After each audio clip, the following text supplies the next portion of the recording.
Você está ouvindo o Mundo Agro Podcast, o seu podcast semanal sobre o agro, para ouvir onde estiver. Apresentação, professor Rogério Coimbra.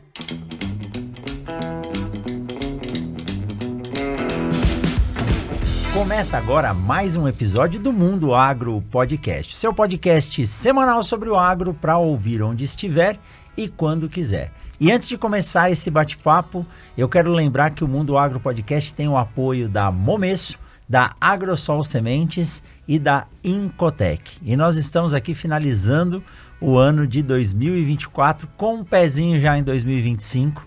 E quando um grande amigo vem nos visitar aqui em Sinop, é lógico que ele tem que vir aqui no nosso estúdio. E hoje eu tenho a honra de ter aqui comigo meu grande amigo, podcaster, Cassiano Sartor Decker. Cassiano, obrigado por ter aceito o convite, meio que em cima da hora, tá rodando lavoura de soja, né? Finalmente, né? Agrônomo tem que estar no campo e quer estar no campo, e duro que hoje acaba faltando tempo pra gente, Exato. né? Seja bem-vindo, Cassiano. Um prazer ter você aqui agora presencialmente. Você vai ver que é meio diferente, mas é bom pra caramba. Antes pudesse, né, gravar todos os episódios presencialmente. Não. Seja bem-vindo, Cassiano. Eu que agradeço o convite, né, professor? A gente sempre comenta de ter que fazer uma carne, ter que sentar, conversar, trocar ideia, e geralmente não conseguimos, né? Então, quando tu fez o convite aí hoje de meio-dia, já aceitamos de pronta mão. Tivemos que vir direto do campo para cá, né? Que tá, as áreas aqui no Mato Grosso é meio longe, mas o importante é que deu certo. Estamos aí para dar uma conversada sobre o campo, sobre as safras, né? Tanto safra passada quanto essa, como está desenvolvendo. Tanto que nem a roupa troquei, né? Já tô com o uniforme do serviço aqui da Agrosol, que também é uma das patrocinadoras do Mundo Agro, e que a gente fica muito feliz em poder compartilhar um pouco o que a gente tá vendo no campo aí. É isso aí, o Cassiano é um grande amigo que eu digo que consegui trazer para o Mato Grosso, eu fico instigando esses meninos, mas acho que você gostou bastante de vir para cá, né, Cassiano? O Mato Grosso é uma grande escola, e hoje você trabalha no desenvolvimento de mercado da Agrosol Sementes, que é o primeiro patrocinador aqui do Mundo Agro Podcast, firme e forte e já garantido para o ano que vem também. Não, a gente viemos para cá em Sinop, né, inicialmente, para trabalhar no desenvolvimento do mercado, pegando toda a parte norte do Mato Grosso, e posteriormente daí a gente teve o convite de tocar a coordenação. Hoje então tem eu e mais 5 DMs que pegam cada região, e a gente faz toda essa estruturação, principalmente tanto do posicionamento dos cultivares já existentes, né, no portfólio, quanto também do estudo dos novos cultivares, né, que é a principal questão que a gente tenta entender, para trazer um posicionamento mais assertivo para o produtor, porque é aquela coisa, né? O primeiro ano vem população de 100 a 300 mil plantas, né? E daí até tu organizar e saber, uma margem de erro de 20 mil plantas, de diferença, 40 mil plantas, tem bastante trabalho para a gente desenvolver, e isso a gente só faz com os experimentos e olhando o campo, né? Que é o que nem tu comentou, que o agrônomo precisa fazer mais. E como aprende, né, Cassiano? Eu estava conversando com os alunos do LAS, tem que ir para o campo, cara, você tem que olhar a planta. Tem um grande amigo, Juliano Diniz, que gravou comigo recentemente, que é um dos caras que manja do manejo da soja e tem falado bastante do que a gente chama de anomalia, né? Mas esses problemas da soja. E ele fala, professor, se eu não estiver todos os dias na lavoura, eu não entendo o que está acontecendo. Exato. Então, a variedade de materiais disponíveis hoje é muito grande. Então, a gente tem que ver como ela se comporta no campo de uma safra para outra, e ainda mais com as variações climáticas. Bom, a gente está começando a bater um papo aqui, eu não falei exatamente sobre o que nós vamos conversar. A ideia hoje é a gente fazer uma retrospectiva, né, Cassiano, do que foi a safra de soja 2023-2024, com influência de El Niño, falta de chuva aqui no Mato Grosso, excesso de chuva no Rio Grande do Sul, até aquela chuva monumental, uma chuva de 100 anos que a gente diz que alagou Porto Alegre. E esse ano a gente teve uma mudança, saiu do menino, foi para a menina, demorou um pouquinho para se plantar no Mato Grosso, mas depois choveu bem, só que aí a gente acabou colhendo o reflexo do clima do ano passado. E isso se repercutiu muito fortemente em qualidade de implantação das culturas. As sementes até foram colhidas com boa qualidade, mas depois do armazenamento e algumas sequências de manejo aí acabou deixando produtor na mão. Então a ideia é a gente falar sobre isso, fazer essa retrospectiva e entender o que vai acontecer daqui para frente. E o que pode ser feito também para a gente mitigar esses problemas, né? Cassiano, de cara, assim, eu quero parabenizar vocês pelo trabalho no Agro Depende, né? Para quem não conhece, o Agro Depende é um podcast que eu posso falar que é irmão gêmeo do Mundo Agro Podcast. Eles começaram uns meses antes, mas nós começamos na mesma onda. Tem mais de 200 episódios gravados. Cassiano e Eduardo tocam na raça esse podcast, trabalhando e conseguindo manter ele com informações muito bacanas, é muito técnico. Então, quem não conhece, acessa aí Agro Depende Podcast, tá no Spotify. Tá no Spotify, né? Tá no YouTube, tá em todos os lugares. É só procurar Agro Depende, vai achá-lo. Então, quero dar os parabéns para você. E, novamente, toda vez eu falo, vamos ver se a gente consegue trazer o Eduardo para cá também, né? Vontade de trazer ele não falta, tá? Mas deixa eu te falar. Você acompanhou aqui no Mato Grosso, eu sei que você rodou algumas áreas de produção, como Formoso do Araguaia, não sei se foi na Lagoa da Confusão. Na Lagoa e no Formoso também. Formoso também, que são as áreas de multiplicação, mas a gente já esperava que a qualidade da semente produzida na safra 23 e 24 ia ser bem desafiadora. Uhum. E o que nos chamou a atenção é que os programas de controle de qualidade, eu estou falando da sequência de testes que nós fazemos, eles são muito bons, mas nessa safra em específico foi difícil detectar a queda repentina de qualidade de alguns materiais de forma mais expressiva, de outros materiais menos, mas nós vimos aí dificuldade de implantação das culturas do norte do país, vim do Maranhão a semana passada, estão enfrentando falta de água lá também. A Bahia parece que foi um pouco melhor. Mato Grosso teve alguns problemas, depois foi bem. E o sul do país um pouco mais complicado, talvez pela falta de armazéns climatizados. Você rodou mais aqui no Mato Grosso, acredito que um pouco de Goiás também. O que você viu aí da safra passada como desafio que está refletindo nesse problema de qualidade das sementes? A safra passada a gente vai pegar tanto o início, né, a janela inicial de plantio, ela foi bastante prejudicada, com muito produtor tendo que fazer muitos replantios. Não que nesse ano não teve, porém esse ano o pessoal arriscou menos. Ano passado o pessoal arriscou, ainda achando que vinha chuva, porque lá metade de setembro tinha sido liberado o plantio já no Mato Grosso. Até teve uma normativa, acho, específica que Sim. foi colocada para aquele período. E muita gente plantou e acabou perdendo esses campos, né? Então a gente teve problemas no estabelecimento. E depois veio a ser produzido, principalmente nas áreas de produção de semente. Porém, depois a gente teve todo o problema de, além do início na implantação, o estresse hídrico e também de temperaturas mais altas posteriormente, né, no desenvolvimento da cultura. Então, teve muito campo descartado, né? E que nem tu comentou, muito campo que a princípio deu uma semente boa, depois a gente vai entrar também nessa questão, mas que agora perto da colheita ele despencou essa qualidade. Então são coisas que a gente observou no campo, creio que Goiás também, mas principalmente aqui em Mato Grosso, deu muito esse problema na seca no início e no desenvolvimento. Bahia já foi um ano que a princípio a semente foi muito boa, não deu tantos problemas, né?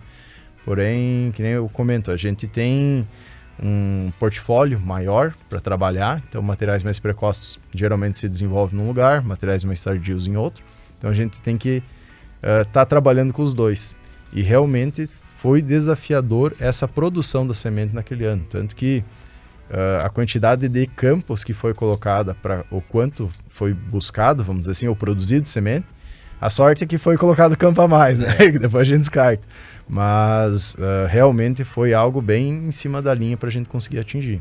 E eu acho que isso, eu falo, tanto pegando a Agrosol quanto todas as outras sementeiras, né? Acho que a Agrosol ainda, a gente conseguiu dar fugir um pouco, principalmente da parte de ter um pouco mais de chuvas e não pegar questões climáticas de temperatura tão alta, pela localização onde é que a gente estava, né? A gente vai pegar a Serra da Petrovina, ela sofreu um pouco mais que os outros locais, então pode ter influenciado isso aí também, mas de forma geral, toda a área produtiva de sementes no Mato Grosso foi muito prejudicada nesse último ano, né? Então realmente foi um ano muito desafiador.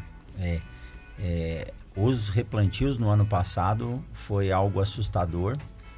Temperatura também, a gente teve muito dano, né, de plântulas que nasceram e morreram, então as lavouras, mesmo de produção de sementes, ficaram com o stand fora do padrão esperado.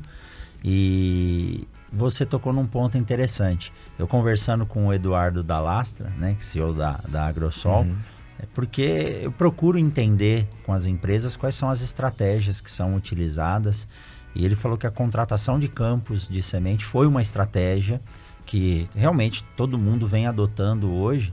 Você tem que ter o poder ou a opção de falar, esse campo não vai para semente. Se a gente ouviu o episódio anterior que eu gravei com o Flávio Gurgax, são tantos pontos, né? Ele falou sobre colheita de sementes. Então, até a população inadequada para que a máquina possa ter volume dentro do seu fluxo de colheita, pode ser uma tomada de decisão de descartar o campo. Então, eu acho que a gente disse que vai explorar como mitigar esses problemas, porque a gente tem que se acostumar, isso vai ocorrer outras vezes, com uma frequência cada vez maior. Então, a gente tem que ir guardando as experiências. Então, a primeira delas, que a primeira dica é que, se você quer produzir um material, principalmente os materiais de maior demanda, né? Os carros-chefes da empresa, contrate um número grande de campos de produção de sementes. E é óbvio, depois tem um programa robusto de controle de qualidade para poder realmente entender o que está acontecendo com a semente. Outra coisa, Cassiano, que é interessante a gente discutir, é que nas regiões mais altas ou mais frias, ainda tem a ideia de que a climatização não é necessária, né? E vocês foram pioneiros aqui na 163, com o Seed Place 163, com o Centro de Distribuição de Sementes.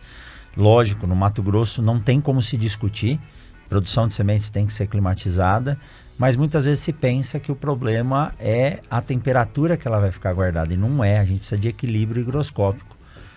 Essa questão de ampliar os hubs de distribuição faz uma diferença grande na qualidade de sementes, por você conseguir estar bem na porta da entrega e antecipar o problema?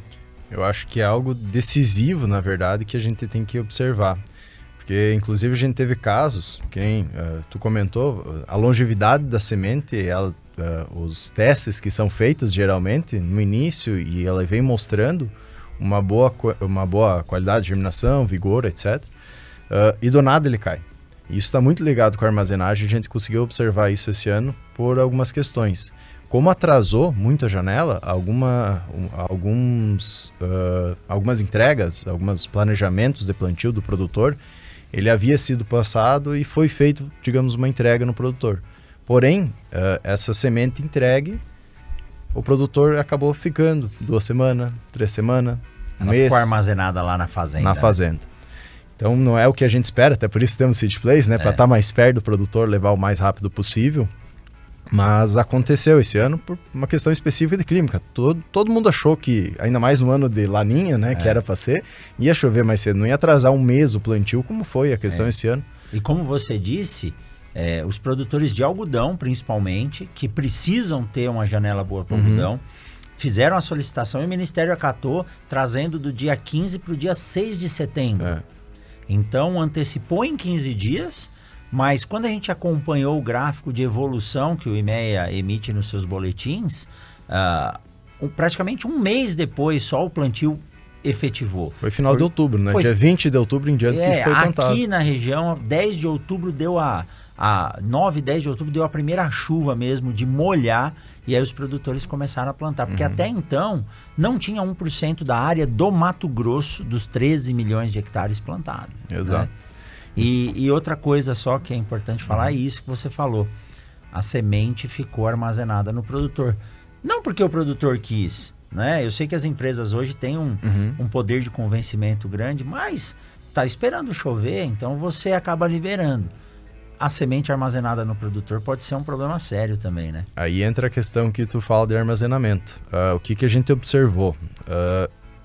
A amostra que a gente guardou, como funciona um pouco só o processo que a gente faz. Legal. É feito uma questão de teste de canteiro rotineiro até após o momento que foi plantado. Então a gente consegue ter uma observação dos lotes, se ele está mantendo germinação e vigor. Então os testes são feitos para a gente acompanhar realmente a questão da qualidade e o desenvolvimento dessa semente, porque é um ser vivo, né? A gente precisa saber se ela está mantendo a sua estabilidade em germinação e vigor, e a gente tem um padrão mínimo que a gente tem dentro da Agrosol para ser entregue para o produtor.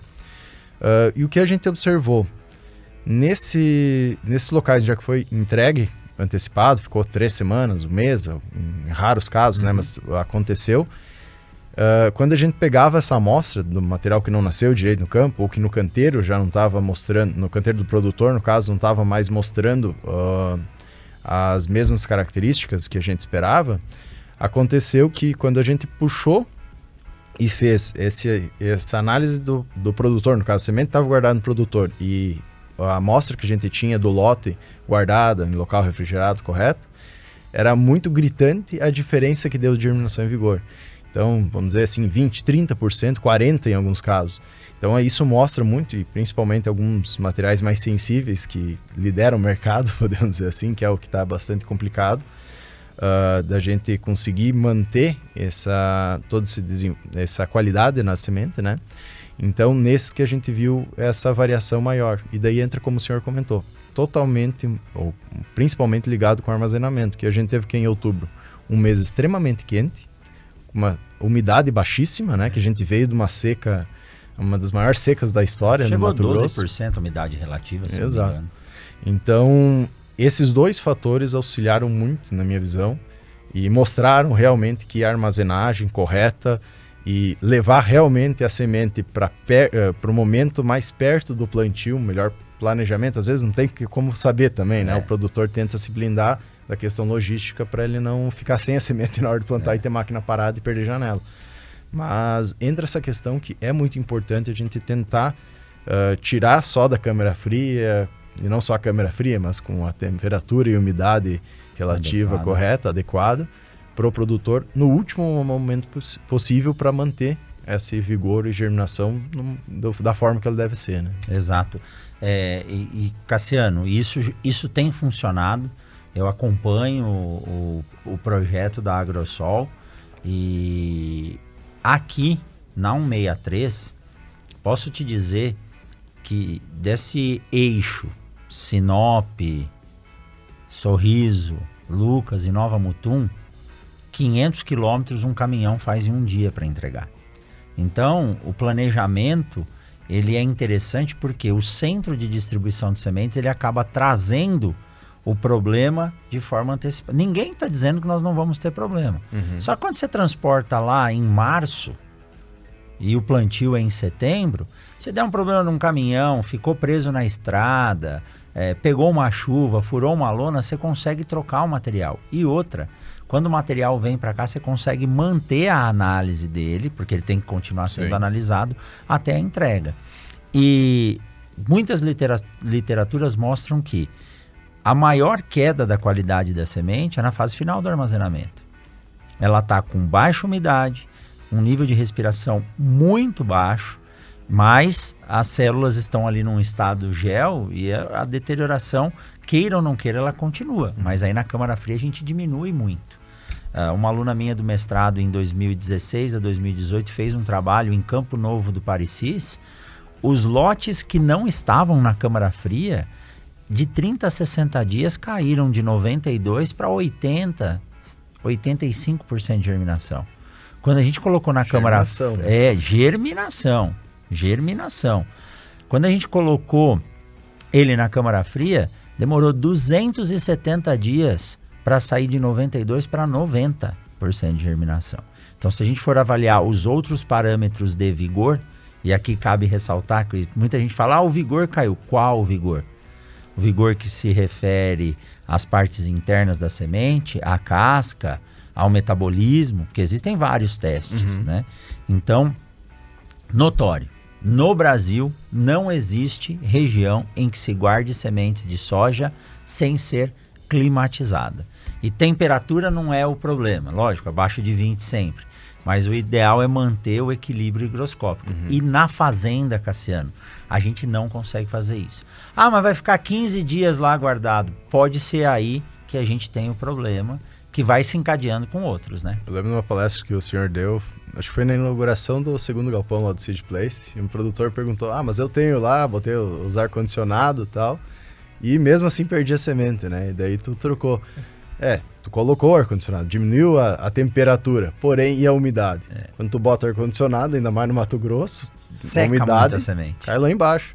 E daí muitas vezes tava com uma semente lá que não era nem mais semente, já virou grão com 8% Exato. Não é para ter armazém na fazenda, a não ser que seja um grande produtor, um grande grupo que vai usar aquilo como um centro de distribuição, e aí ele precisa de um técnico. E a gente nem chama mais de armazém, né? É unidade de armazenamento de sementes ou centro de distribuição. Então, bom, o segundo fator é esse aí. E esse ano isso aconteceu também, né? Então, não só aqui no Mato Grosso, mas a ansiedade de não ter os problemas do ano passado e também a demanda fez com que os produtores começassem a buscar a semente mais cedo.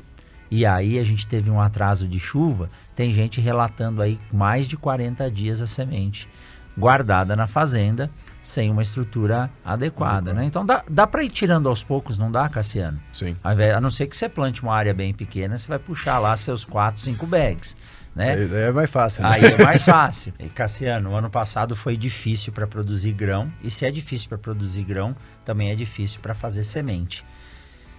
E surgiram muitos questionamentos de patógenos, fungos ligados à semente. Porque, por incrível que pareça, faltou água, teve replantio, aí choveu, aí no finalzinho do ciclo faltou água de novo e na hora de colher choveu muito. Então, em alguns lugares, o produtor fala assim, professor, o fungicida não está segurando o patógeno, né? Muito dano por embebição e dano por umidade. Dano por umidade veio da safra anterior, dano por embebição porque a semente podia estar muito seca. Mas o tratamento de sementes, e você falou os protocolos, eles fizeram uma diferença muito grande nessa safra, porque queira ou não queira, o que veio do campo veio com patógeno associado, né? Não vamos dizer que tudo, mas tinha alguma coisa ali que pode ter servido de porta para outros também, né? Eu digo que é difícil ter uma semente no Brasil inteiro que não tem algum patógeno na hora que vem, né? Então, acho que eu arrisco dizer que nenhuma, né? Que é até uma das maiores dificuldades que a gente tem para fazer a questão da própria, tentar o postulado de Koch para conseguir fazer a questão se é somente anomalia, que tu precisa de uma semente sem nenhum inóculo para tu inocular não só. Tem, né? Exato. Então, mas faz realmente uma grande diferença isso. E a gente tem que lembrar que no solo não é uma monocultura, porque a gente faz uma safrinha de milho, né? Mas tu tem uma sucessão de culturas que alguns patógenos, os mais resistentes, né? E que melhor se multiplicam, vão ficar ali. Então, tu sempre vai ter uma quantidade maior de patógeno nessas áreas específicas. Onde é que é a produção de soja? Não é uma área de primeiro ano que nunca viu soja na vida. Não, tá 20, 30 anos às vezes produzindo soja naquele local. Então, a probabilidade é que tu vai ter uma grande quantidade de patógeno.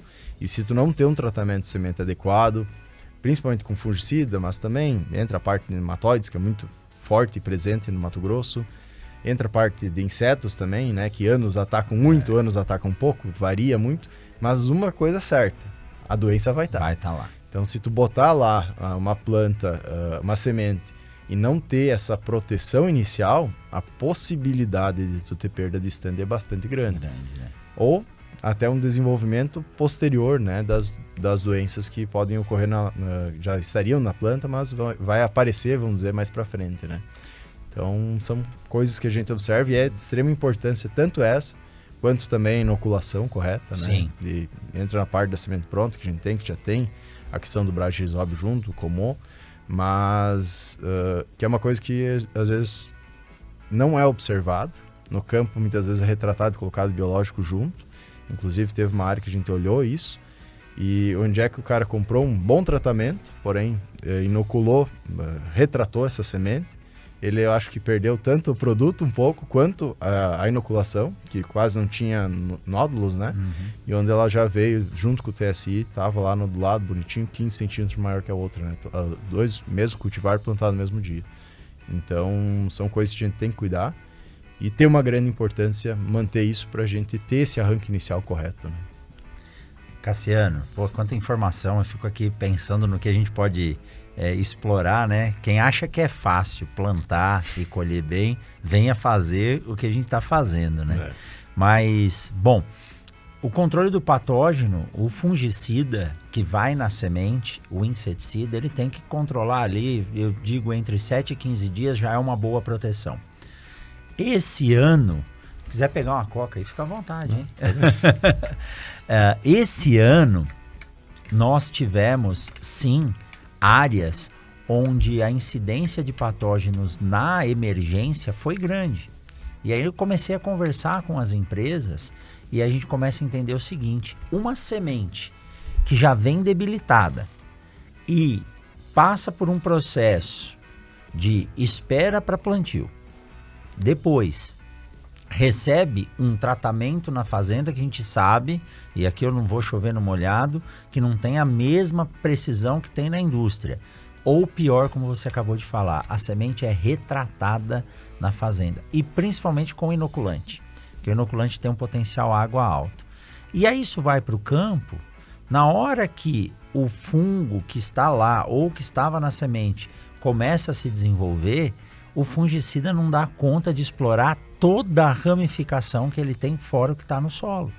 Até porque a incidência grande de água, de chuva, com uma semente tratada que não tem um polímero, ou pior, usa o polímero, mas não dá o tempo de reação de polimerização, vai se perder. Nós pegamos chuvas aí, eu até vi os meninos lá, o João e o seu Eduardo do Primos Agro, contando que eles plantaram e deu uma chuva de 140 milímetros de um dia para o outro. Não há tratamento que segure, né? Isso é uma coisa que a gente viu bastante esse ano, na verdade, né? Quando começou a chuva, todo mundo foi plantar, mas em alguns períodos ocorreu chuvas torrenciais, que a gente comentou, às vezes 100 milímetros numa hora. E essas chuvas torrenciais, além da parte que nem tu comenta de se não tem um bom polímero, se não está tratado corretamente, ela conseguir segurar esse fungicida e garantir a proteção no início, existe outra questão que deu o professor Paulo Arbex aí, nosso grande amigo, ele vai ter um grande problema de plantabilidade, porque no Mato Grosso a gente sabe a quantidade de palha fantástica que tem no solo, né? Se achar uns tocos de milho já é uma grande coisa. Mas, e ocorreu esse ano, algumas lavouras que eu andei agora nessa rodada que eu estou fazendo, em Lucas, principalmente em Lucas do Rio Verde, mas para cá também teve alguns casos, mas principalmente em Lucas, onde ocorreu algumas chuvas torrenciais, a gente vê lá os problemas de plantio, de falta de stand, muito ligado a essas chuvas torrenciais, que criou aquele cascão, né? Não e a há planta... vigor que tira. Exato. Então a gente viu essa questão, inclusive em algumas áreas de pesquisa acabou ocorrendo isso, né? Mostrando que até os mais especialistas plantando nas questões climáticas não tem muito o que fazer.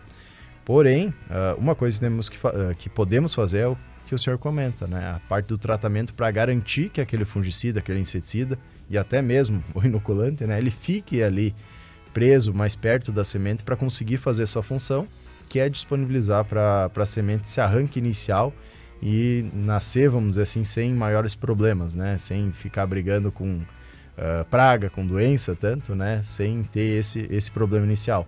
E assim fazer um arranque melhor, né? Então, realmente é algo que a gente está vendo. Nessa área que eu comentei que foi retratada, teve muito problema disso, aqueles voos de pica-pau, aquelas áreas sem, além dela estar mais baixa, aquelas áreas sem planta mesmo, né? E até às vezes encontra alguma questão de planta morta. Algo que esse ano, talvez por causa da seca prolongada, não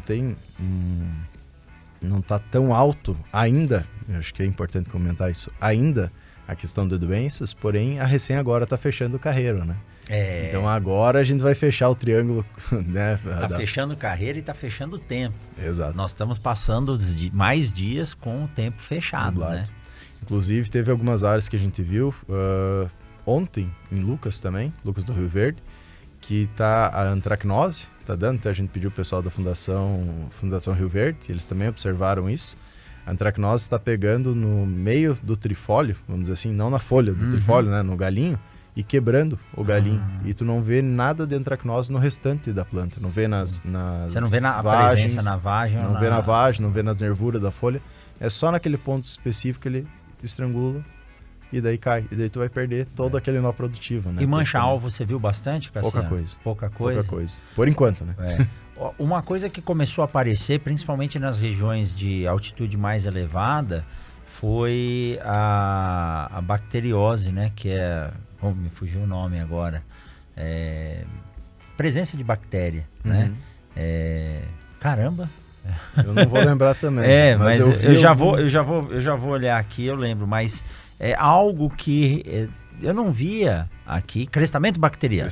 Crestamento. A idade, né? Fiz 47, agora recente. Crestamento bacteriano. Fazia tempo que eu não ouvia falar nisso. São Paulo a gente ouve bastante, mas começou a aparecer em Goiás, nas serras mais altas, né? Eu vi algo parecido hoje até, mas foi em União do Sul, que eu fiquei me perguntando o que era. Até eu tenho que dar uma pesquisada, ver se realmente é o crestamento mesmo, né? Mas alguns sintomas parecidos, aquela mela, vamos dizer assim, na folha, alguma coisa bem no bacheiro, que pode estar ligado com um triângulo completo, né? Aqui é mais quente, mas as plantas também aqui crescem mais, elas estiolam mais e fecham melhor a carreira. Então pode ser que está aparecendo para cá também, mas não vou dizer que parece que não, mas ontem, né? Hoje nós estamos gravando aqui no dia 18, né? 18. Esse episódio vai ao ar aí agora logo após o Natal. Hoje a gente deve estar falando dia 20...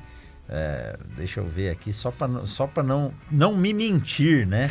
Então, a próxima segunda-feira é dia 23, dia 30, nós estamos aí na véspera de Ano Novo.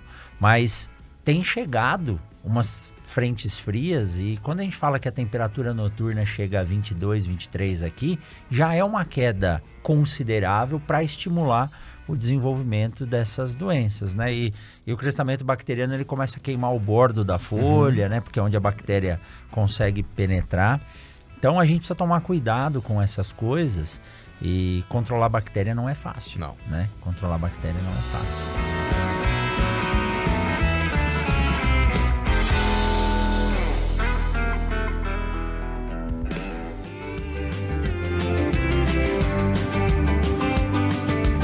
Vamos aproveitar esse intervalo para te dar um recado da Momesso. Desde 2013, a Momesso, que é uma empresa brasileira referência em equipamentos para o tratamento de sementes, juntamente com a Quimbria, que é uma empresa europeia líder mundial em tecnologia para o processamento de grãos e sementes, mantém uma parceria de sucesso aqui no Brasil. A Momesso é representante exclusiva da Quimbria na comercialização, instalação e manutenção dos equipamentos para processamento de sementes em todo o território nacional. Para saber mais sobre as tecnologias e equipamentos disponíveis, acesse www.momesso.ind.br ou clique no link aqui na descrição desse episódio. Momesso, excelência do on-farm ao industrial.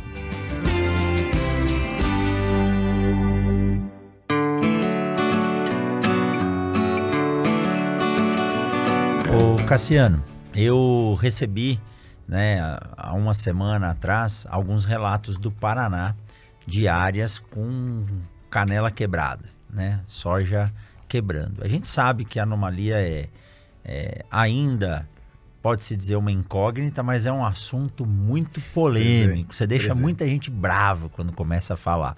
E conversando com o Juliano Diniz, eu falo, isso não me preocupa, porque mais do que deixar as pessoas bravas, a gente precisa ajudar o produtor a entender. Então tem algumas técnicas, a gente sabe que matéria orgânica no solo ajuda, materiais mais resistentes, um bom manejo de fungicida, mas o material, a resistência do material tem feito uma diferença grande, né? Resistência varietal hoje, nessas rodadas que você fez aí em Formoso, Lagoa da Confusão e com os obtentores que vocês têm trabalhado na Agrosol, tem uma preocupação grande em se trabalhar principalmente nematóides, que eu acho que hoje quem não tem um bom portfólio de nematóide tá complicado, mas pensando não propriamente em anomalia, Já há um pensamento na agressividade das doenças em função de encurtamento de ciclo das culturas? Eu vejo que o carro-chefe ainda é produtividade. Ainda se todas, mantém isso no melhoramento. Ainda se mantém a questão de produtividade. É o que o mercado pede. É o que o mercado quer, né? Então é o que vende, é o que puxa. Você não vai vender cenoura se a dona de casa quer comprar maçã, não adianta. Então tem um cuidado, ou melhor, uma busca pela questão de nematóides cada vez mais. Novas biotecnologias bastante forte, né? Então, tanto a gente vai pegar as duas principais mercados, tem muito material novo deles vindo. Mas a produtividade continua sendo o carro-chefe. Doença, ela fica como um segundo plano, digamos assim. Mas o que a gente pode ver é que algumas marcas elas estão focando um pouco mais na questão de doenças como para pegar uma fatia de mercado e estar cuidando um pouco mais disso, né? Porque a gente vai pegar hoje um material mais plantado, não só no Mato Grosso, mas no Cerrado inteiro. É um material que é doente, que tem problema com anomalia, que tem problema com grão verde, que muitas vezes na hora da colheita, como foi em 2002, por exemplo, a gente teve bastante problema de grão, uma umidade alta, com dificuldade de secar, tudo mais. Porém, uma produtividade altíssima e estabilidade ótima. Então, não tem como discutir, né? O produtor vai pegar essa, né? Eu lembro que um produtor, logo em 2002, quando deu esse problema, essa merda, essa soja aí, fica aí botando tipo, na plantadeira, tem que parar a plantadeira e tal. Passou 2 dias que ele colheu, daí entramos em contato. Não, pode me ver tantos bags que vai botar metade da área. Por quê? Porque produziu. Então, é a busca do mercado que o mercado está pedindo. Mas eu fico um pouco receoso com essa questão de ter um mercado muito concentrado em apenas um material, porque a gente está vindo no ano de laninha. Que nem tu comentou, no sul, a laninha não está mostrando tantas caras, mas aqui para nós está começando a mostrar, está começando a chover mais. Então, uma possibilidade que lá na hora da colheita a gente ter mais chuvas, né? Então, tem uma grande possibilidade a gente ter grãos com uma umidade mais alta, grãos não tão bem formados, grãos verdes, ou que o cara não vai conseguir colher, que vai dar aquela questão, voltar a anomalia, que ano passado quase não deu, né? Então, quase tu não ouviu falar. Nem anomalia, nem esverdeada, né? Exato. Então, são coisas que eu acho que pode ser que apareça esse ano, e daí talvez vai dar uma atenção para o mercado de materiais que aguentam mais, que são os materiais que aguentam mais anomalia, né? Que foi o que a gente viu nos outros anos, que são materiais que têm uma qualidade de grão maior. Porém, infelizmente, esses materiais geralmente têm essa maior qualidade de grão, não conseguem ter um teto produtivo tão alto. Então, tem alguns materiais que a gente está vendo que está vindo para essa questão mais específica de melhor qualidade de grão e alto teto. Porém, a gente precisa botar no campo, né? Então, o foco no campo que a gente faz é muito para ver isso, para ver dentro da realidade do Mato Grosso como ele vai se desenvolver e qual vai ser tanto o potencial dele em cada micro-região do Mato Grosso, como também o posicionamento que a gente vai destinar para ele, né? Essa questão de ter os carros-chefes aí, né? Que 80% da área é plantado com 6, 8 materiais. São produtivos, não adianta. Tem área aqui bem próximo, que com todos os problemas do ano passado, o produtor conseguiu em partes do talhão 99 sacos. Imagina se não tivesse dado problema. Mas tem que se estudar a variabilidade dentro da fazenda, porque quando você investe tudo num único material, se tiver um problema, e ainda mais com os períodos de plantio muito próximos, né? Você tem problema no plantio e depois você vai ter problema na colheita também. Exato. Então, a primeira dica lá foi, né, para quem faz semente, ter mais áreas. A segunda dica para mitigar problema é para o agricultor. Aceite experimentar mais materiais dentro da fazenda. O Cassiano é da área de desenvolvimento de mercado. Eu acho que a presença no campo é uma das principais formas de mostrar para o produtor que tem materiais. Agora em janeiro vai ter o dia de campo do Elvis aqui da EPR. O ano passado, vamos estar lá, né? Esse ano eu estou aqui, vou estar no Brasil, vamos lá.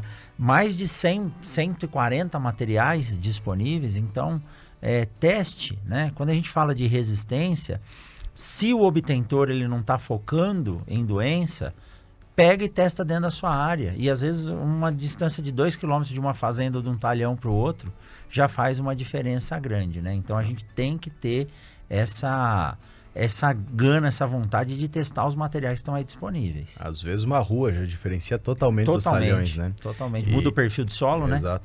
E uma questão que a gente sempre recomenda, fala, é que tu tem uma gama grande de materiais que podem ser escolhidos e muitas vezes tu pega esse cheque no mercado e bota ele no local errado. E muitas vezes se tu colocasse um outro material, ele ia entregar mais estabilidade, mais produtividade, menos problema, muitas vezes com doença, nematóide ou outras questões, que esse material que tu acha que é o coringa para tudo, não iria entregar. Exato. Então, às vezes, tu está baixando o potencial produtivo da tua lavoura, da tua fazenda como um todo, por não estar parando e observando talhão por talhão e o que tu vai colocar, né? Hoje, a gente tem materiais que, às vezes, não vão ganhar desse aqui que é cheque do mercado, mas eles chegam muito perto e em uma área onde é que tem um problema específico, ele vai passar desse. Então, a gente tem que olhar o talhão pelo talhão. E como realmente vai fazer a questão da entrega dessa produtividade, a entrega desses grãos. A gente tem que lembrar que na hora de entregar os grãos a gente tem as questões de qualidade mínima para essa entrega, né? Então tudo isso são coisas que os descontos são doídos. São doídos. E eu creio que esse ano vai ser um pouco mais, porque o mercado não está tão movimentado que nem lá em 2002, questão de compra e venda de soja. Então não vão estar aceitando qualquer coisa. A gente sabe que é aquela coisa, não, esse que é o padrão mínimo, mas o mercado está levando tudo, então a gente dá uma Porque diminuída. é uma commodity, né? Tem que ter os padrões mínimos. Agora sim, quando o pessoal tem o padrão mínimo e não tem como ajustar mais, anos que não está vendendo tanto, o mercado não está tão movimentado, o pessoal tenta segurar muita coisa, né? Então isso é uma coisa bastante importante da gente lembrar para o produtor. Não, esse destaque que você deu é importante porque esse ano eu treinei quase 700 agrônomos, quase 800, 734 se eu não me engano. E nos treinamentos de time comercial, a primeira coisa que a gente discute é o seguinte: hoje quem se comporta como vendedor não está mais no mercado. Por quê? Você detalhou direitinho o que eu falo. Você tem que conhecer o produtor, que é seu cliente, seu parceiro, chegar no nível do talhão. Não é conhecer o cara, o cara é lá de Ipiranga do Norte. Cara, Ipiranga do Norte é enorme. Então você tem que conhecer a fazenda, você tem que conhecer os talhões e você tem que saber, tem que fazer um exercício não só de falar de características agronômicas do material. Você tem que saber qual é o material que melhor se encaixa naquele talhão. A gente tem que buscar a maior produtividade média da fazenda.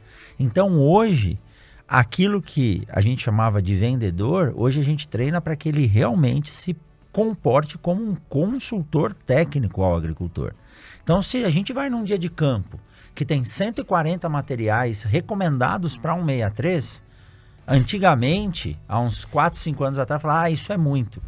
Se a gente for olhar por esse ponto de vista que você acabou de falar e que eu estou discutindo, você se portando como um consultor, posicionando os materiais, você pode falar, pode ser pouco, pro que eu preciso, né? E daí entra uma questão, tu tá falando de 140 que tem ali na EPR, né? Isso, a maior parte é só material novo, né? Só material 50% novo. 50% deve ser lançamento. Então a gente tem todos os outros ainda que são mais antigos no mercado que muitas vezes podem resolver também. Mas realmente, o que a gente observa é que cada vez os materiais estão vindo... e isso está muito ligado a toda a parte genética. A gente, não vamos entrar na parte de CRISPR e tudo mais, que está sendo muito visto, o sequenciamento genético. Mas está cada vez mais rápido o material novo sair. Ele está cada vez com mais resistências e conseguindo entregar mais produtividade. Eu vejo que a parte de doenças é uma coisa que tem que evoluir um pouco mais. Qualidade de grãos também. Porém, cada vez mais na parte de nematóides, por exemplo, teto produtivo, biotecnologia, ele está conseguindo conciliar muito bem. E os materiais que estão vindo, a gente está vendo que está vindo com essa preocupação. Então, a gente estava num ponto que era só produtividade, agora viu que não está conseguindo dar o tombo somente na produtividade e possivelmente o mercado vai começar a pedir outras coisas, porque a gente tem que lembrar que ano passado, no Mato Grosso, não teve problema de doença porque não tinha a temperatura correta, não tinha umidade para conseguir a doença se desenvolver. Porém, o normal do Mato Grosso é como a gente está vendo agora. Dezembro, meio nublado, quente...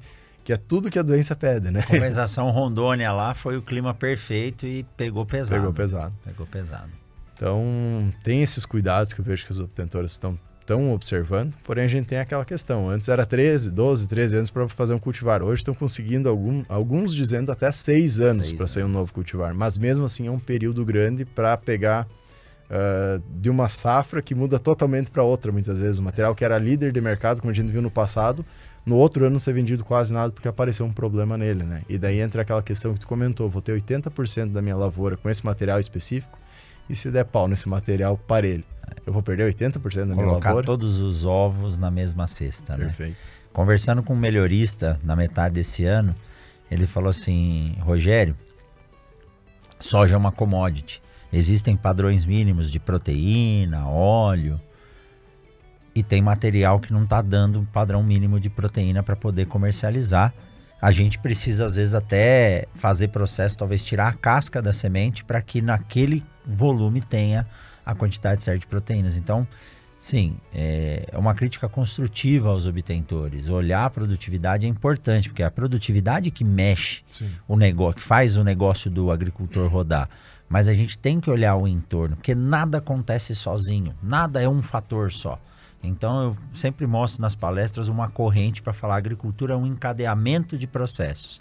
Então a gente tem que entender isso e olhar para esses pontos. Sei que são muitos materiais lançados, alguns chegam e não ficam. Era melhor que tivesse não digo um estudo, mas um teste em campo maior. Mas a gente está testando isso hoje. Então tem que abrir a propriedade e realmente tirar lá uns 10 hectares para testar material, né? Dentro da AgroSol a gente cuida muito dessa parte de testar antes de botar no portfólio, né? Então, só para trazer um exemplo, a gente tinha 18 materiais, eu acho que seriam testados novos, né? Baixou para 15 por causa que a Lagoa da Confusão lá deu confusão. Para quem não conhece, Lagoa da Confusão é um local onde é produzida semente, Lagoa da Confusão, Formoso do Araguaia, no Tocantins. É produzida a semente no período do inverno, né? Então, eles aproveitam lá ser uma várzea tropical, alagada. Eles conseguem fazer toda a irrigação e com isso produzir a semente lá. O único lugar do Brasil, se eu não me engano, que é permitido fazer isso. Então os obtentores aproveitam aquele local para conseguir aumentar o número de semente básica. Porém, essa semente é o que vem para nós. Ela vem muito esverdeada, porque não é o local ideal para semente, né? É um local baixo, com temperatura alta, a única coisa que tem é umidade para ser produzida, né? Então ela vem, porém ela pode ser plantada porque logo após ela é plantada. Então ela chega em coisa de 1, 2 meses ela já é plantada. Então ela acaba não tendo aquela curva para baixo, né, de qualidade. Então ela pode ser utilizada. Porém, em alguns casos, a gente fez o teste e não pôde, né? Então alguns cultivares acabaram saindo desse teste. Mas mesmo assim foi uma quantidade muito grande esse ano de novos cultivares que foram testados. E a gente faz isso para entender qual material realmente vai ter uma abrangência de estado, para valer a pena entrar no portfólio e ter a segurança para passar para o produtor que ele tem aquelas características que foram passadas anteriormente, né? E a gente realmente vê como ele se desenvolve. Então esse é um trabalho que a gente desenvolve que eu acho que é extremamente importante e que a gente sempre pede para o produtor abrir as portas aí para nós, para a gente poder testar. Isso é extremamente importante, olhar em loco dentro da fazenda como está acontecendo ou não, ou melhor, acontecendo não, como está se desenvolvendo, desempenhando esse cultivar. Só assim a gente vai saber os melhores cultivares que vão desenvolver aí para frente, né? Que é o que você está fazendo essa semana, rodando as áreas aí, vendo comportamentos materiais. E só para a gente...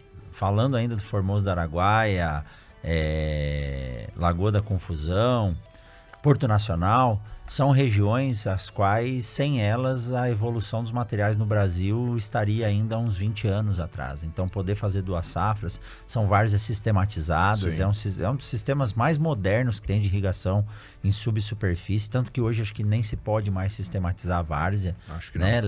Ambientalmente falando, mas a gente deve melhoramento e muito dos alimentos são produzidos graças a isso, né? Mas, Cassiano, mudando um pouco de assunto agora, você tocou 2 vezes no ponto de biológicos e inoculação. Eu recentemente estive visitando uma empresa que produz biológicos, em breve nós vamos falar mais sobre isso aqui, mas conversando com os pesquisadores de lá, eu acabei entendendo e aprendendo coisas que a gente não conhecia, e acho que é a primeira vez esse ano que eu venho falar assim, daqui no podcast sobre esses detalhes. Assim, é um assunto que pode ser delicado. todas as tecnologias são importantes, mas um pouco da relação da inoculação sendo feita na semente ou no sulco. E um dos pesquisadores dessa empresa, ele mostrou para mim alguns dados de que o inoculante sendo aplicado na semente permite com que os nódulos se desenvolvam na coroa do desenvolvimento da planta. E esses nódulos da coroa, eles estão aportando nitrogênio diretamente no dreno que a planta precisa. E eu nunca tinha parado para atentar a isso. Então, o inoculante que vem da raiz, muitas vezes é de uma bactéria que já está lá. Uhum. Ou de um jato dirigido no sulco. Então, o primeiro ponto é esse. A semente está com o inoculante bem próximo dela, faz uma diferença grande. Outro ponto, e aí eu já digo, esse pode ser polêmico, façam as críticas, a minha crítica é construtiva. Eu não estou dizendo que o inoculante no sulco não funcione, pelo contrário, né? Como consultor a gente aprende a operacionalizar o processo. Tem que usar o que o produtor tem. Tem gente que não gosta, tem gente que gosta. Mas esse ano em específico, eu observei sementes que geraram plântulas com dano por imbebição, ou seja, excesso de água, em áreas onde o jato estava sendo dirigido diretamente em cima da semente, porque a semente estava muito seca. Uhum. E o inoculante líquido, 5, 10 doses são colocadas no sulco, tem um potencial água muito alto. Então, será que esse inoculante um pouco mais ao lado, ou será que a complementação, você usar na semente e no sulco também, não vai potencializar a sua produção? Por quê? Vocês já entrevistaram, já falaram com ela, eu já entrevistei ela também, a doutora Mariângela Hungria, ela diz, a inoculação anual, colocar todos os anos o reforço, né, daquilo que vai te fornecer nitrogênio. Te traz a inoculação 8% de ganho em produtividade na soja. Se usar o azospirillum, que não vai fixar nitrogênio, mas vai dar mais raiz para aumentar ainda a interceptação, mais 8%. Então, quer dizer, só inoculando são 16% de ganho. Para quem faz 60 sacos, imaginam que é 10 sacos a mais na área, né? Então, isso é algo que eu não sabia, Cassiano, e a gente tem que começar a pensar nesse detalhe agora, né? Exato. Eu digo que Bragizob nunca é demais, né? Nunca. Então, se tu colocar com o teu jato dirigido, tu poder colocar no jato dirigido, o azospirillum vamos cuidar um pouco, né? Não passe em 2 doses, por favor, senão só dá problema. Vai virar só um arbusto de 2 metros de altura lá, a soja não vai produzir. Mas a questão do Bragizob, quanto mais melhor, porque tu tem mais bactéria, vamos dizer assim, para ser interceptada. Exato, inocular a planta. E a questão dela estar presente ali junto, que nem tu comentou, no eixo principal, né? Como se, alguns usam para exemplificar, né? É como se tu tivesse aqui a 163 e tu tem as lateral, só que de chão, né? Se tu pegar o 63 fora da 63 das asfalto, geralmente tu vai mais rápido. Mas vamos pensar que a 163 é boa de andar e não tem tanto movimento. É como se tu pegasse e andasse, digamos, na 163, na principal, para tu levar esse nitrogênio, enfim, né? Tu tanto vai quanto volta, né? Que a planta disponibiliza ali os fotoassimilados para o Bragizob, ele pega, puxa o nitrogênio da atmosfera e disponibiliza para a planta. Então, é como se tanto a ida quanto a volta fossem diretas. Exato. E nas outras tu tem as estradas de chão, ruim, de asfalto, que tem que andar para estar lá na ponta da... Por isso que é mais efetivo, né? Exato. E outra questão é principalmente uma coisa que tu comentou, e é muito importante, a cepa escolhida. Porque o que está lá, muitas vezes, a gente lá no sul dava muito exemplo com vaca de leite, né? É como se tiver uma vaca de leite que produz 20 litros de leite por dia e outro que produz 50. O escolhido, né, o Bragizob escolhido é esse que produz 50, outro que produz 20, ela continua produzindo, continua sendo Bragizob, porém não é aquela cepa mais eficiente. Então, tu tem uma cepa eficiente nesse local em específico, tu vai ter uma quantidade muito maior de nitrogênio disponível para a planta, né? Então, é isso que a gente quer buscar. E por isso é tão importante fazer inoculação. E até trazendo uma questão que eu não acreditava que realmente funcionava essa questão de inoculação junto no tratamento, por toda a questão que está junto com químico, é um biológico, etc. Mas depois de vir aqui para o Mato Grosso, começar a olhar muito campo, a gente vê que tem uma alta eficiência esse sistema, bem feito, com os produtos corretos, né, como a gente tem, mas tem uma alta eficiência e muito essa questão que tu comenta.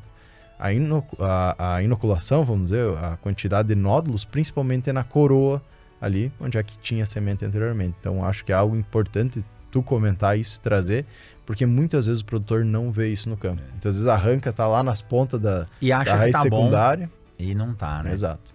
E não tá. E aí eu trouxe isso aqui para a universidade, e os meninos indo para o campo, agora começaram a olhar isso com um olhar mais crítico, né? Então é um detalhe a mais, sabe, Cassiano, mas que pode fazer a diferença. Não estou dizendo que o jato dirigido não funciona, pelo contrário, funciona. A gente tem que usar o que tem, mas talvez fazer esse reforço na semente potencialize, como você disse, você está colocando a bactéria o mais próximo da via de consumo daquele nitrogênio que está sendo fixado. E aí, né, tem vários outros pontos a serem discutidos que hoje tem material disponível no mercado. Aí quero até lembrar, converso bastante com o Rogério, que trabalha na Caçuia, lá no Luiz Eduardo Magalhães, e esse ano a gente discutiu muito, né? Discutiu no bom sentido, trocando ideias, ele medindo a temperatura do solo lá, a gente medindo aqui, até quanto essas bactérias aguentam de temperatura, né? E aí eu fui nas empresas e fui perguntar. Hoje a técnica de produção permite com que a eficiência dela, lógico que ela cai com a temperatura, mas 35 graus, 38 graus é uma temperatura que elas suportam. Se a gente pensar que a soja precisa estar a 32 graus de ambiente para ter uma boa germinação e um bom desenvolvimento, então a bactéria tem que resistir a isso também. Mas a dica aí, ó, a raiz com as bactérias bem próximos ao eixo principal, a gente chama de coroa, mas coroa é o milho que tem, né? Mas no eixo principal fazem uma diferença muito grande, pelo menos 8% aí de ganho em termos de produtividade. E por falar em biológico, né? Então, hoje, biológico é uma ferramenta que a gente não tem mais como fugir. E quando você fala de condições climáticas, hoje ainda mais ataque de cigarrinha, tripes, pulgão, mosca branca, poxa, ter a ferramenta do biológico que se associa bem com o químico, né? Você não vai tirar um para deixar o outro, tem feito uma diferença grande. Vocês têm um portfólio também, Cassiano, hoje, que vocês oferecem de biológico no tratamento de sementes? Tem alguns, principalmente para nematóide, né? A gente está vendo outras possibilidades futuras que não estão no portfólio, mas a gente está testando no campo, né? Porque essa interação, como acontece tanto na pulverização sobre a cultura, né? Então, ela tem uma interação bastante interessante e a gente vê que tem uma interação também dentro do tratamento de semente. Então a gente quer ver melhor como ele vai se desenvolver. Hoje a gente tem um nematicida, que ele já está dentro do portfólio, já estamos utilizando. Porém tem outros produtos, né, vindo trazer, que a gente está observando para ver se ele entrega esse resultado e também se o produtor tem interesse nele, né? Isso é algo importante da gente lembrar, que precisa ter interação dos dois. Ser tecnicamente viável e também comercialmente viável, né? Então a gente está observando alguns testes desse ano para ver essa questão e gerar ou não essa nova receita, vamos dizer assim, de tratamento, caso for comprovado primeiramente o resultado técnico e posteriormente também comercial, né? Não é vergonha nenhuma ter lucro, né? A gente tem essa ideia no Brasil manter, de que você ganhar dinheiro, ter lucro no seu negócio é algo... Não, pelo contrário, é isso que faz a roda girar, isso vai fazer a empresa investir mais e estar fornecendo cada vez mais produtos tecnológicos para o produtor. E nematóide, né, você tocou no assunto aí, antigamente a gente falava, cuidado para não ter. Hoje quem não tem vai ter, então a gente tem que saber como conviver com eles e tem muitas ferramentas aí.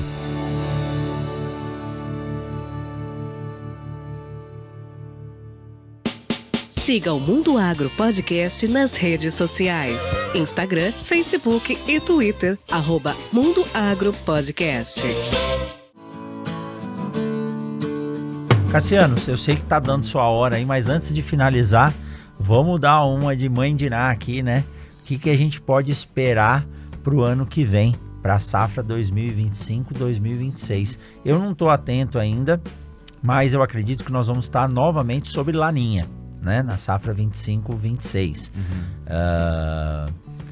E a gente espera que essa seja uma safra de recuperação, né? Embora você disse que o sul lá, o laninha não está muito bom, mas há 2 semanas atrás eu estava no Paraná, meu amigo, eu nunca vi tanta água, quase 6 dias seguidos de água, e já começa a ficar preocupante, né? Aí que tá, lá pra baixo era pra estar dando seca, né? E não tá dando essa seca, só tá chovendo.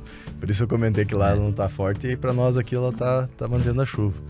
Bom, para os próximos anos, para ver o laninha que a gente comenta, 25, 26, é meio cedo ainda para a gente saber. Alguns consultores comentam pelo menos 6 meses antes para ver a interação e desenvolvimento. Mas creio que tem uma grande possibilidade, né? E isso nos traz alguns alertas que estão esse ano também da questão de qualidade de grãos, no momento da colheita correto, e também a quantidade de doenças que a gente vai ter no campo, que sabe que aumenta por causa do clima ameno, temperatura boa, sem muita luminosidade, né? Então a gente também tem casos que pode acontecer as plantas com esse clima mais ameno, ela estiolar um pouco, como aconteceu em 2022, e manter mais tempo, um ciclo mais longo, que também pode afetar para nós. Mas o que eu espero e o que eu vejo, pelo menos para os próximos anos, é uma quantidade muito grande de novos cultivares com alto teto produtivo, principalmente entrando no mercado. Então, para não ficar tão desbalanceado, vamos dizer assim, apenas um cultivar como está hoje. Então, esses materiais entrando, uma diversidade, então uma segurança maior para o produtor com alto teto produtivo, mantendo esse padrão de alto teto produtivo, que é o que manda hoje no mercado. E, porém, eu acredito que a gente vai ter também uma visualização melhor dessa questão de qualidade do grão, agora falando grão. Então, pode ser ter essa chuva na hora da colheita, eu creio que vai ser algo bastante importante que o produtor, principalmente no Mato Grosso, Pará, acontece muito, ele vai acabar observando, porque eu acho que vai ter casos que ele não vai conseguir vender esse grão. Mas vamos ver se realmente, tomara que não, mas eu creio que pode ser algum problema, um dos problemas que pode acontecer. Novas doenças, porque Mato Grosso todo ano tem uma nova doença, né? Então, que vem de novo, né? Mas podemos esperar, pelo menos a qualidade de semente, possivelmente uma qualidade melhor do que foi a semente deste ano, né? Porque a gente tem, o produtor não arriscou plantar tão cedo esse ano, ele esperou, mesmo o de algodão esperou. Então foi plantado no momento adequado, ela está tendo um ótimo desenvolvimento no campo, sanidade muito boa. Bonito. Não, sanidade está excelente. 2 casos que eu comentei da antracnose, mas a princípio tu não vê mancha-alvo, não vê o bacheiro ainda ficando amarelo por a planta tá descartando senescência natural, não por doença. Então isso é algo muito interessante que a gente está vendo. Realmente está muito boa a safra, não teve muito problema de lagarto. Torcer para a chuva ajudar aí, dar uns dias de sol para a gente poder colher bem esse material, né? Então creio que esse ano a gente vai ter um ano muito bom para semente, para produção de semente de qualidade, o que nos proporciona no ano que vem uma semente de qualidade, né? Então acho que isso é uma questão bastante interessante. Altos tetos produtivos, creio, esse ano, só se der essas invernadas, que está ficando muito tempo, né? Daí não vai ter luminosidade para fazer fotossíntese. Mas se normalizar, vamos dizer assim, não dar essas invernadas de tempo muito nublado, creio que a gente vai ter um PMG alto também nos materiais e que entrega no final dos contos aí uma alta produtividade. Para 25, 26, eu acho que vai ter muito mais material novo vindo. Eu acho que o pessoal realmente está... Novas tecnologias. Novas biotecnologias também, então que vai resolver alguns problemas. A gente tem algum pessoal falando sobre biotecnologia para nematóide muito forte, pegando todos os nematóides até né? Novos herbicidas também. Novos herbicidas, questão do lagarto. Então, são biotecnologias que vêm inseridas no cultivar, no final das contas, que acabam diminuindo muito problemas que a gente tem no campo, que hoje são grandes problemas e que no futuro provavelmente não vão ser, como foi outros materiais, né, que entraram com novas biotecnologias que resolveram problemas passados que hoje já são outros problemas que a gente tem que tratar, vamos dizer assim, no campo. Mas uma coisa é sempre importante, o agrônomo, o produtor precisa estar no campo, precisa estar observando, porque entra aquela máxima, né, não tem espaço. Saiu uma outra oportunista vai entrar, então a gente vai ter que saber lidar com aquela outra e cada vez isso está mais rápido. Tem que estar um passo à frente, né? Exato. E como eu digo, sempre semente é tecnologia embarcada à propriedade rural. Então a semente está trazendo tecnologia hoje, não digo para diminuir o trabalho do produtor, mas para ajudar ele nesse manejo. Vou fazer um desafio aqui para você. O ano que vem, você volta aqui nessa mesma rodada, só que você tem que trazer o Eduardo e o Vitor junto, porque tem mais 2 microfones aqui para eles sentarem aqui e a gente discutir se essa nossa previsão valeu ou não, viu? O problema é tirar os 2 de Cuiabá, né? Mas tirando isso... Mas eu vou mandar um ofício lá solicitando a presença deles, aí eles vêm para cá. O Eduardo já falou que vem, viu? Não, vai ser um prazer vir de novo aí. E vim outras vezes também pra gente gravar outros episódios e talvez até um collab novamente do AgroDP com o Mundo Agro. Exato, vamos fazer sim. Cassiano, muito obrigado. É muito interessante a gente parar um momento para fazer essa retrospectiva, essa revisão do que aconteceu. Isso é muito ligado ao planejamento. Então, quando a gente ouve, senta, lá nas corridas de Fórmula 1, né, tem o briefing e o debriefing. Então, você programa o que você vai fazer antes e depois que foi feito, você avalia como foi feito. Quem não mede não controla. Então, fazer esse review do que aconteceu nos ajuda a entender muito melhor o que vai acontecer no ano que vem. E daqui 2 dias nós estamos em 2025, né? Eu espero que esse 2025 seja de muito sucesso para você, para a Agrosol. Agradecer a Agrosol permitir que você esteja aqui conosco e que o produtor rural esteja sempre à frente aí, aportado de tecnologias, porque o trabalho nosso aqui na pesquisa, no desenvolvimento, para oferecer isso para o produtor é forte. Muito obrigado, viu, Cassiano? Eu que agradeço a oportunidade de poder conversar presencialmente né? Num podcast. Acho muito legal a estrutura aqui. Infelizmente a gente não pode fazer todos os episódios assim, né? Mas realmente, que a gente comentou, é outro mundo conversar diretamente, ao vivo.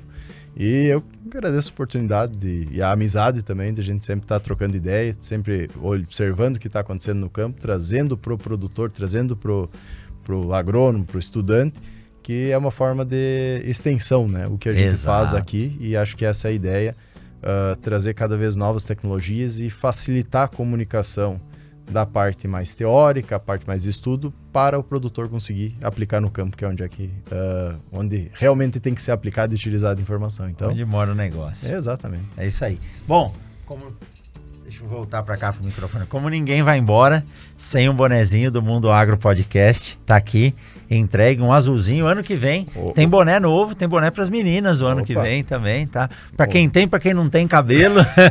tá feio aqui, ó. Tu olha nessa câmera aí. Tinha que ter botado no início já, assim, que é um pouco mais. Mas é isso aí. E você que acompanhou a gente por mais esses 12 meses, 50 e poucos episódios gravados, o ano que vem tem mais.